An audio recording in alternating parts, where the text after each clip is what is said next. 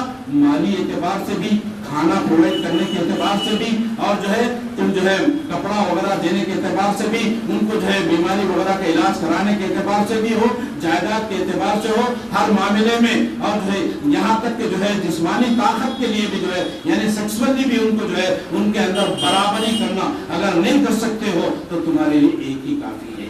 ہاں اگر تم دونوں میں برابری نہیں کر سکتے تو تمہارے لیے لونڈی بہتر ہے، وہ نکاح کرنے والی آزاد ہو.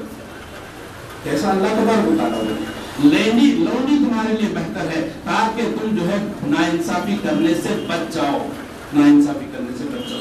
سورہ نساء آیت نمبر 3 میں اللہ تبارک و تعالیٰ نے فرمایا. اور اللہ کے رسول صلی اللہ علیہ وسلم کا ارشاد ہے جس شخص کی 2 بیویاں ہیں اور وہ ان میں سے ایک ہی کی طرف مائل ہوتا ہے، 2 بیویاں ہیں لیکن ایک کی طرف ہی اس کا لگاؤ ہے، ایک سے ہی زیادہ محبت کرتا ہے، دوسری بیوی کو جو ہے نظر انداز کرتا ہے، اس کو دیکھتا نہیں، اس کا خیال نہیں کرتا، اس کا جو ہے ضرورتوں کو پورا نہیں کرتا ہے، تو اللہ کے رسول صلی اللہ علیہ وسلم نے فرمایا کہ قیامت کے دن وہ اس حال میں آئے گا کہ اس کے جسم کا ایک حصہ ساخط ہو جائے گا، ایک حصہ اس کا ساخط ہو جائے گا.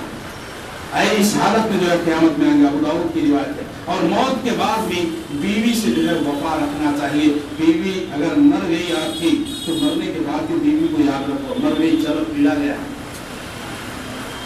نہیں، اس کے ساتھ وفا کرو. اللہ کے رسول صلی اللہ علیہ وسلم حضرت خدیجہ رضی اللہ تعالی عنہا کی وفات کے بعد بھی اللہ کے رسول صلی اللہ علیہ وسلم ان کے ساتھ وفا کرتے تھے، ان کی سہیلیوں کا خیال کرتے تھے. حضرت خدیجہ کا خیال، سہیلیوں کا خیال کیا کرتے تھے. ماں عائشہ صدیقہ رضی اللہ تعالی عنہا فرماتی ہیں کہ مجھے جو ہے کسی عورت پر جو ہے اتنی غیرت نہیں آئی جتنی خدیجہ کے اوپر آئی، حالانکہ میں نے ان کو نہیں دیکھا تھا، لیکن جب بھی اللہ کے رسول صلی اللہ علیہ وسلم کھانے کے لیے بیٹھتے، کچھ ذکر آتا تو جو ہے حضرت خدیجہ کا ذکر کرتے، اور ہمارے ہاں گوشت پکتا، گوشت کا سالن بنتا تو وہ جو ہے خدیجہ کی سہیلیوں کو بھیجتے. یہاں میں نے یہاں تک کہہ دیا کہ اللہ کے رسول صلی اللہ علیہ وسلم شاید دنیا میں کوئی عورت ہے ہی نہیں، خدیجہ ہی ایک عورت ہے، اس کا جو ہے تم اتنا ذکر کرتے ہو، اتنا جو ہے اس کے بارے میں کہتے ہو. تو اللہ کے رسول صلی اللہ علیہ وسلم نے کہا عائشہ میری تمام اولاد بھی تو اسی سے،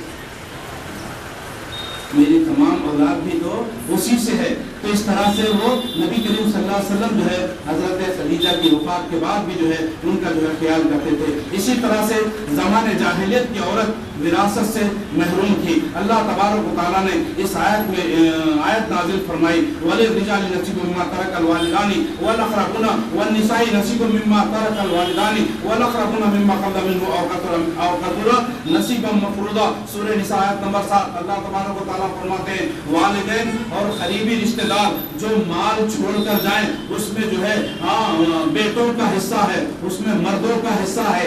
اسی طرح سے جو تمہارے رشتہ دار اور تمہارے ماں باپ جو مال اور جائیداد چھوڑ کر جائیں اس میں عورتوں کا بھی حصہ ہے. جہاں مردوں کا حصہ رکھا وہاں عورتوں کا بھی اسلام نے حصہ رکھا. عورت کو وارث بنایا. تم جو ہے عورت کو جو ہے وارث نہیں بناتے تھے. اسلام سے پہلے عورت کو وارث نہیں بنایا جاتا تھا. اسلام آ کے جو عورت کی عزت بچائی، عورت کو زندہ درگور کرنا حرام کر دیا، ماں کی نافرمانی کو حرام کر دیا، بیوی کے حقوق ادا کرنے کا حکم دے دیا. اسی طرح سے اس کو جو ہے وارث بھی بنا دیا کہ تمہاری بیٹی بھی تمہاری وارث ہے جس طرح تمہارا بیٹا وارث ہے. وراثت کے معاملے میں یہ حقوق جو ہے اسلام نے جو ہے عورت کو دے دیے. اسی طرح سے باپ کی بیوی کو جو ہے اس کی موت کے بعد جو ہے حلال سمجھا جاتا تھا. باپ کی بیوی ہے تو باپ مر گیا تو باپ کی بیوی کو اپنے لیے بیٹا حلال سمجھتا تھا. اب باپ کی بیوی بولے تو کیا اس کی ماں نہیں؟ مطلب ایک ایک کے جب دو دو تین تین بیویاں ہوتے تھے تو ایک بیوی کا بیٹا یہ ہے، دوسری بیوی اس کی انتقال ہو گیا، مر گئی، تو یہ دوسری بیوی کا جو بیٹا ہے وہ اس کے ساتھ نکاح کرے. وہ اپنے لیے حلال سمجھتا تھا لیکن اسلام نے جو ہے اس کو حرام قرار دے دیا. اللہ تبارک و تعالیٰ فرماتے ہیں وَلَا تَنْكِحُوا مَا نَكَحَ آبَاؤُكُم مِّنَ النِّسَاءِ إِلَّا مَا قَدْ سَلَفَ إِنَّهُ كَانَ فَاحِشَةً وَمَقْتًا وَسَاءَ سَبِيلًا. سورہ نساء آیت نمبر 22 میں اللہ تبارک و تعالیٰ فرماتے ہیں ان عورتوں سے نکاح مت کرو جن سے تمہارے باپوں نے نکاح کیا. اللہ ایسا دین ہے. عورت کو کیا مقام دیا، عورت کی کیا عزت، ہر مقام پہ ہر جگہ پہ عورت کا خیال رکھا گیا اسلام کے اندر.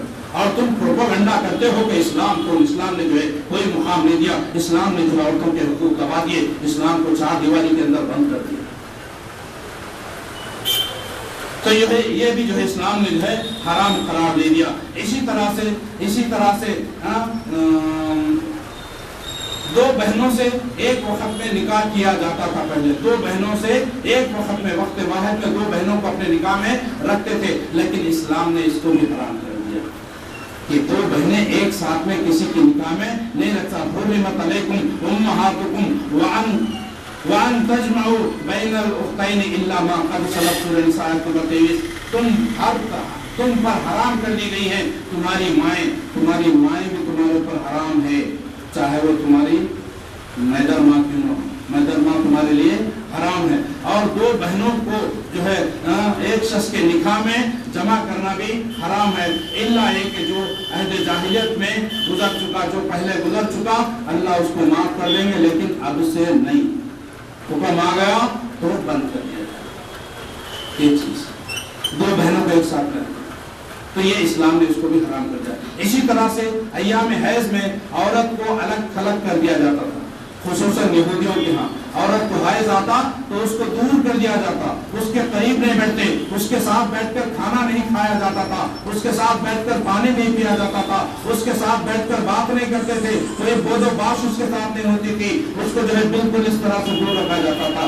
ایک تہذیب یہ بھی تھی کہ عورت جو ہے جب مر جاتی، عورت کا شوہر مر جاتا تو اس کو جو ہے کمرے کے اندر بند کر دیا جاتا، اس کو کمرے کے اندر بند کر دیا جاتا. کئی سال تک گزر جاتے جب تک وہ مرتی نہیں، اس کو پانی نہانے کے لیے بھی پانی نہیں دیا جاتا، اس کو کمرے کے اندر ہی اس کے اندر بدبو پیدا ہو جاتی، بدبو کی وجہ سے وہ مر جاتی، لیکن اس کو بخشا نہیں جاتا. ایسا بھی دور تھا، عورت کے ساتھ ایسا بھی سلوک کیا گیا، ایسا بھی سلوک جو ہے کیا گیا. تو حیض کی حالت میں جو ہے اس کو الگ رکھا جاتا، لیکن اسلام نے جو ہے اس کو منع کر دیا کہ ایسی بات نہیں ہے. یہاں پر حضرت میمونہ رضی اللہ تعالیٰ عنہ بیان کرتی ہے کہ اللہ کے رسول صلی اللہ علیہ وسلم کی ازواج مطہرات جو ہے جب حیض کی حالت میں ہوتی تو اللہ کے رسول صلی اللہ علیہ وسلم تہبند سے اوپر ان سے مقاربت کرتے. تہبند کے اوپر سے یعنی جو تہبند جو نیچے جو کپڑا باندھتے تھے، جو لنگی یا جو ہے تہبند جس کو کہا جاتا، اس کے اوپر سے وہ پہن کر کے ہی مقاربت کرتے.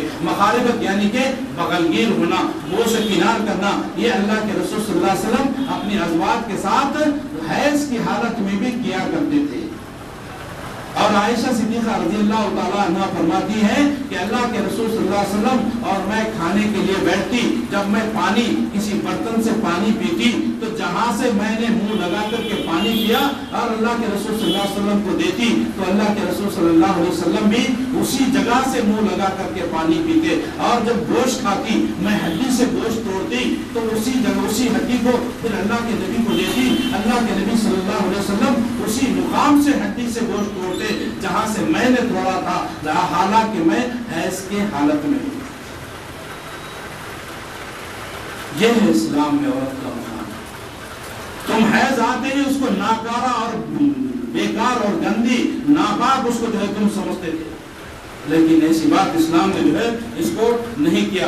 اسی طرح سے حضرت انس رضی اللہ تعالیٰ عنہ کا بیان ہے کہ یہودیوں میں جب کوئی عورت مخصوص ایام میں ہوتی تو وہ اپنے گھر میں نہ اس کے ساتھ کھانے پینے اور نہ ہی اس سے مجامعت کرتے، نہ اس کے ساتھ کھاتے پیتے، نہ اس کے ساتھ صحبت کرتے، نہ اس کے ساتھ مجامعت کرتے۔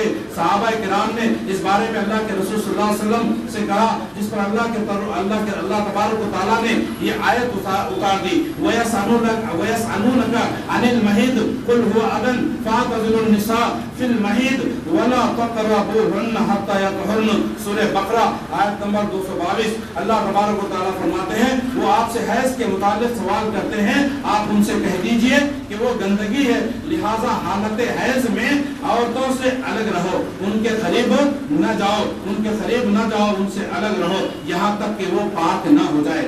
اللہ کے رسول صلی اللہ علیہ وسلم اس آیت کا خلاصہ کرتے ہوئے فرمائے کہ اللہ کے رسول صلی اللہ علیہ وسلم نے فرمایا تم سب کچھ کر سکتے ہو سوائے ہم بستری کے،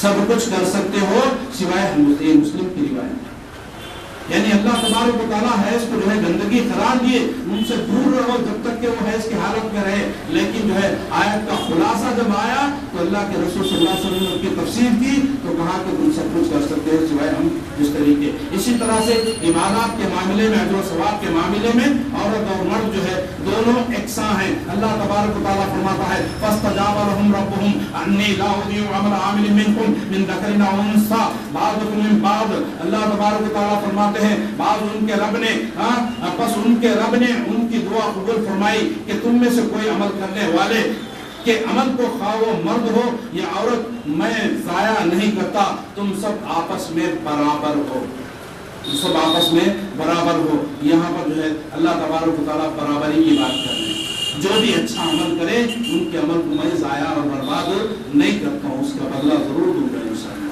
چاہے وہ مرد ہو یا عورت ہو، دونوں تم برابر ہو۔ سورہ آل عمران آیت نمبر 195۔ اسی طرح سے اللہ تبارک و تعالیٰ فرماتا ہے من عمل صالحا من ذکر او انثى وهو مؤمن فلنحيينه حیاة طیبة ولنجزینهم اجرهم بأحسن ما كانوا يعملون۔ جو کوئی مرد ہو یا عورت نیک کام کرے گا بشرطے کہ با ایمان ہو، ایمان کی حالت میں ہے اور نیک کام کرے گا، چاہے مرد ہو یا عورت، ہم اسے یقینی طور پر پاکیزہ اور عمدہ زندگی عطا کریں گے، انہیں ان کے اعمال سے زیادہ اچھا بدلہ دیں گے۔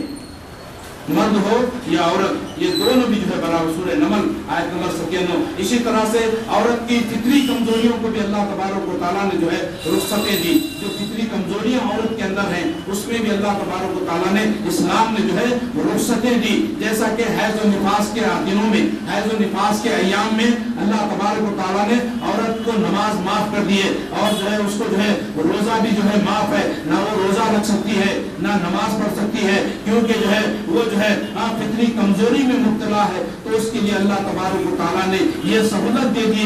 مرد کو نماز کبھی بھی معاف نہیں ہے، مرد چاہے کسی بھی میدان میں ہو، چاہے مکان میں ہو، چاہے بازار میں ہو، چاہے مسجد میں ہو، چاہے جنگل میں ہو، چاہے بیابان میں ہو، چاہے جنگ کے میدان میں کیوں نہ ہو، مرد کو اللہ تبارک و تعالیٰ نے نماز معاف نہیں کیا ہے، لیکن عورت کو ہر مہینہ 3-4 دن 5-6 دن 7 دن 10 دن جتنے دن اس کو حیض آتا ہے اتنے دن اس کے لیے نماز معاف ہے۔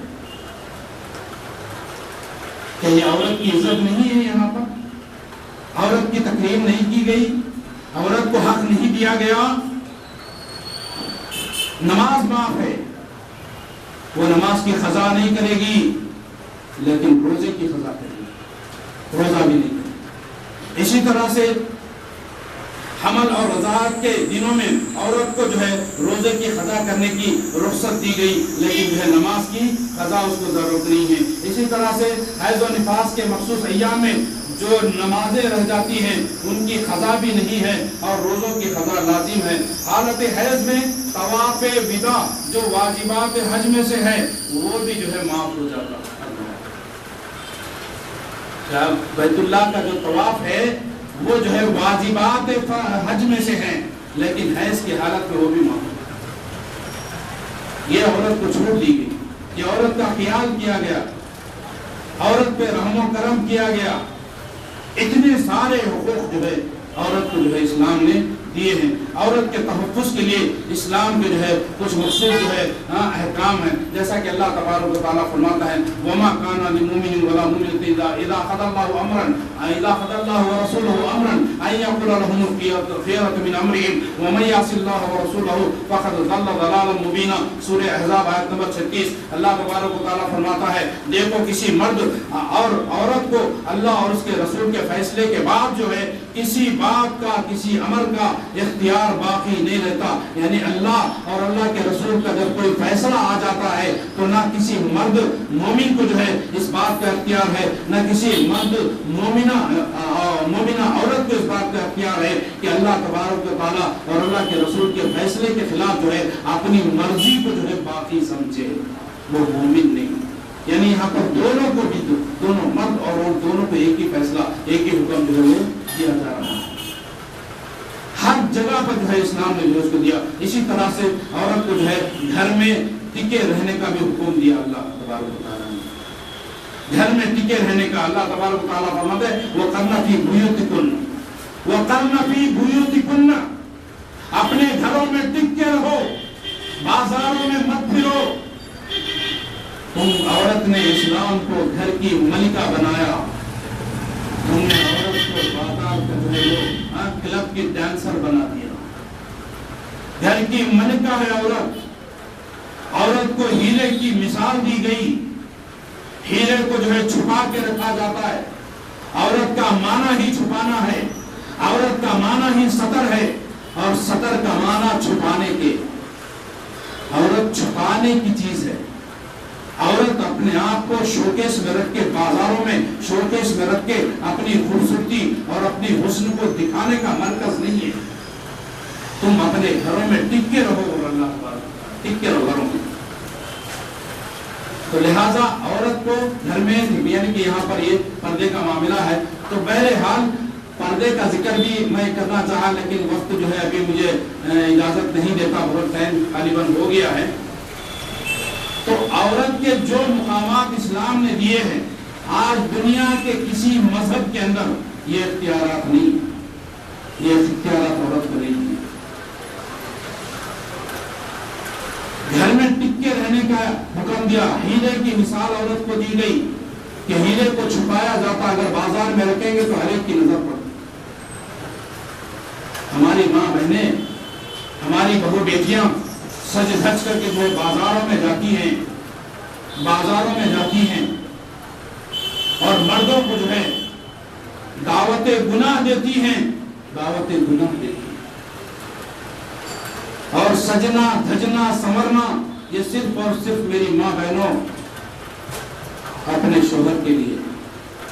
عورت سنورے گی، سنگھار کرے گی تو اپنے شوہر کے لیے، شوہر کے لیے سنورنا چاہیے، لیکن غیروں میں جا رہے، بازار میں جا رہے، اب سج دھج کر مر جائیے، اپنے چہرے کو چھپائیے، اپنے جسم کو چھپائیے۔ یہ پردے کے بیان میں انشاءاللہ ساری باتیں آئیں گی، تو بہرحال یہ میرا ابھی موضوع نہیں ہے، لیکن میرے بھائیوں گھر میں ٹک کے رہنے کا مطلب کیا ہے؟ آپ گھر میں رہیں گی تو آپ حفاظت میں رہیں گی، جب بازار میں آ جاؤ گی کوئی بھی اچکا تمہیں اچک لے گا۔ آج ہمارے اچھا خاصا دین کا علم رکھنے والے چہرے پہ ماشاءاللہ داڑھی بھی رکھتے ہیں اور اپنے گاڑی پہ اپنی بیٹی کو بٹھاتے ہیں، بیٹی کو میک اپ کرا کر کے، پاؤڈر اسنور لگا کر کے اس کو کالج کو چھوڑنے کے لیے باپ جو ہے لے کر کے جا رہا ہے گاڑی پہ، کوئی اپنی بیوی کو بغیر پردہ لے کر کے جا رہا ہے۔ دیکھو جی میری بیوی کتنی خوبصورت ہے، دیکھو میری بیٹی کتنی خوبصورت ہے، نعوذ باللہ۔ یہ تم دعوت دے رہے، تم نہیں سمجھ رہے کیوں اپنی بیٹیوں کو جو ہے ان کا حسن لوگوں میں جو ہے عام سرے عام جو ہے تم جو ہے لوگوں کو دکھا رہے ہو، کیوں اپنی بیٹی کو آئیے please this is my wife, کیا ضرورت ہے تم، یہ میری بیوی ہے، دیکھ کیسی، اور وہ بھی پوچھتا ہوں اللہ معاف۔ تو نہیں میرے بھائیو، عورت چھپانے کی چیز ہے، اس کو چھپائیے۔ عورت کو عزت دیا گیا، ہیرا ہے، ہیرے سے اس کو جو ہے تشبیہ دی گئی، تو جو ہے اتنی قیمتی چیز ہے کہ اللہ کے رسول صلی اللہ علیہ وسلم نے فرمایا کہ عورت یہ آخری میں یہ بات نبی کی حدیث سنا کے اپنی بات کو انشاءاللہ میں ختم کروں گا۔ اللہ کے رسول صلی اللہ علیہ وسلم نے فرمایا الدنیا کلھا متاع، الدنیا کلھا متاع وخیر المتاع الدنیا المرأة الصالحہ، دنیا پوری کی پوری